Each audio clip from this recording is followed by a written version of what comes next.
Ова е светска криза, а не македонска. Министерот за животна средина Насер Нуредини со овие зборови се осврна на недостатокот од енергенси и тешката зима која што предстои.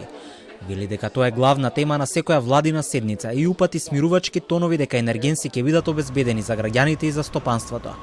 Министерството за животна средина се заложи да ги направи сите проверки на квалитетот на фосилните горива кои што ќе бидат увезени, за да се отстрани опасноста од дополнително загадување на воздухот.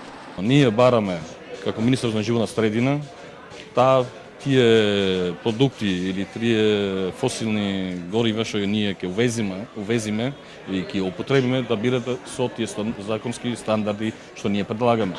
Тоа значи дека ние заедно со Министерството за економија бараме од инспекторатот да направи тоа што е потребно, да потврди дека стандардот на јаглен е тоа што е законски дозволено од државата и мазут и другата. Тоа е ситуација. Дали ќе биде тешка зима? За жал така е. За жал, не само кај нас, од целосна Европа ќе биде тешко. За кратење од буџетот за животна средина или пренамена на пари воопшто не станува збор, децидене министерот.